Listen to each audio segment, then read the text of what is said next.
दोस्तों, मैं आपको एक कहानी सुनाने जा रही हूँ। अगर ये कहानी पसंद आए तो लाइक, शेयर और सब्सक्राइब जरूर करें। रिक्शा चालक की बेटी बनी कलेक्टर, मेहनत और हौसले की मिसाल। गांव की तंग गलियों में एक पुराना रिक्शा रोज दौड़ता था, जिसकी चरमराहट भरी आवाज पूरे मोहल्ले में गूंजती थी। इस रिक्शे के पीछे बैठने वाले मुसाफिरों को शायद यह एहसास भी नहीं होता था कि जो आदमी इस रिक्शे को चला रहा है, उसके दिल में कितने सपने दबे हुए हैं। रामलाल, एक साधारण रिक्शा चालक, दिन-रात मेहनत करता था ताकि उसकी बेटी रश्मि पढ़ लिख कर एक अच्छी जिंदगी जी सके। रामलाल की पत्नी सुमित्रा एक घरेलू महिला थी, जो घर का सारा काम संभालती और साथ ही रश्मि की पढ़ाई के लिए उसे प्रेरित करती।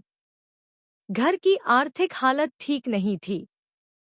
कभी-कभी 2 वक्त की रोटी जुटाना भी मुश्किल हो जाता, लेकिन फिर भी दोनों पति पत्नी ने अपनी बेटी की पढ़ाई में कोई कमी नहीं आने दी। रश्मि बचपन से ही पढ़ाई में बहुत तेज थी। उसके स्कूल के अध्यापक भी उसकी मेहनत और लगन को देखकर कहते, अगर इसे सही दिशा मिले तो यह लड़की बहुत आगे जाएगी। लेकिन दिशा देना आसान नहीं था, क्योंकि परिस्थितियां हमेशा विपरीत थी। गरीबी की बेड़ियों में पले सपने रश्मि जब 10वीं कक्षा में आई, तो उसे पढ़ाई के लिए कई मुश्किलों का सामना करना पड़ा। गांव में ठीक से पढ़ाई के साधन नहीं थे, न ही कोई अच्छी लाइब्रेरी थी। रश्मि रात में स्ट्रीट लाइट के नीचे बैठकर पढ़ती थी, क्योंकि घर में बिजली की समस्या हमेशा बनी रहती थी। कई बार गांव के लोग उसके पिता से कहते, लड़की को इतना पढ़ाकर क्या करोगे? आखिरकार शादी ही करनी पड़ेगी। लेकिन रामलाल का जवाब हमेशा एक ही होता, मेरी बेटी अफसर बनेगी, और तब सबको पता चलेगा कि लड़कियां किसी से कम नहीं होती। पहली बड़ी सफलता और आगे का सफर 10वीं कक्षा में रश्मि ने गांव में टॉप किया। यह पूरे गांव के लिए गर्व की बात थी, क्योंकि इससे पहले किसी भी गरीब परिवार के बच्चे ने ऐसा कारनामा नहीं किया था। अब सवाल था 12वीं की पढ़ाई का। रामलाल की आमदनी बहुत कम थी, लेकिन उन्होंने अपनी पुरानी जमापूंजी लगाकर रश्मि की पढ़ाई जारी रखी। सुमित्रा ने अपने गहने बेच दिए ताकि बेटी की किताबें खरीदी जा सकें। रश्मि ने भी यह ठान लिया था कि वह अपनी मेहनत से अपने माता-पिता के संघर्ष को व्यर्थ नहीं जाने देगी। यूपीएससी की राह पर पहला कदम 12वीं कक्षा में शानदार अंक लाने के बाद रश्मि ने कॉलेज में दाखिला लिया। अब उसका सपना था कि वह आईएएस अधिकारी बने, लेकिन यह सफर इतना आसान नहीं था। यूपीएससी परीक्षा देश की सबसे कठिन परीक्षाओं में से एक मानी जाती है।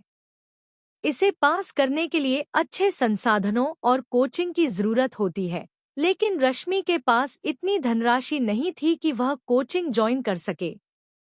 उसने खुद से ही पढ़ाई करने का फैसला किया। सरकारी लाइब्रेरी में जाकर किताबें पढ़ती, ऑनलाइन मुफ्त लेक्चर्स देखती और हर दिन 10 से 12 घंटे पढ़ाई करती। लेकिन इस रास्ते में असफलताएं भी थीं। असफलताओं से सीख और जीत की ओर बढ़ते कदम पहले प्रयास में वह परीक्षा पास नहीं कर पाई। गांव में कई लोगों ने ताने मारने शुरू कर दिए, रिक्शे वाले की बेटी कलेक्टर नहीं बन सकती, यह सिर्फ बड़े लोगों के बस की बात है। लेकिन रामलाल ने अपनी बेटी की हिम्मत बढ़ाई। हार मत मानो, कोशिश करने वालों की कभी हार नहीं होती। दूसरी बार भी रश्मि सफल नहीं हो सकी। इस बार वह टूट गई थी। उसने खुद से सवाल किया, क्या सच में गरीबों के लिए बड़ा सपना देखना गलत है? लेकिन उसकी माँ ने उसे समझाया, अगर तू हार मान लेगी तो यह लोग सही साबित हो जाएंगे, लेकिन अगर तू फिर से लड़ेगी तो तू खुद को और हमें गर्व महसूस कराएगी। तीसरी बार उसने पहले से भी ज्यादा मेहनत की। इस बार उसने अपनी गलतियों से सीखा और नए जोश के साथ परीक्षा दी। और जब यूपीएससी का परिणाम आया तो उसका नाम टॉप 50 में था। जब गांव में अफसर बनकर लौटी बेटी, गांव में खुशी की लहर दौड़ गई। जो लोग पहले उसे ताने देते थे, वे अब गर्व से कहते, यह हमारे गांव की बेटी है। जब रश्मि पहली बार कलेक्टर की गाड़ी में गांव पहुंची, तो सारा गांव उसे देखने के लिए उमड़ पड़ा। उसके पिता रामलाल दरवाजे पर खड़े थे, आंखों में आंसू थे, लेकिन ये आंसू खुशी के थे। रामलाल ने अपनी पुरानी कमीज से आंसू पोंछे और बेटी को गले लगा लिया। एक पत्रकार ने पूछा, आप इस सफलता का श्रेय किसे देना चाहेंगी? रश्मि ने अपने पिता की ओर देखा और मुस्कुराते हुए कहा, मेरे पिताजी को, जिन्होंने खुद दिन रात मेहनत करके मेरी पढ़ाई का खर्च उठाया, जिन्होंने खुद कभी स्कूल नहीं देखा, लेकिन मुझे पढ़ाने के लिए सब कुछ कुर्बान कर दिया। अब गांव के बच्चे उसे अपनी प्रेरणा मानते हैं।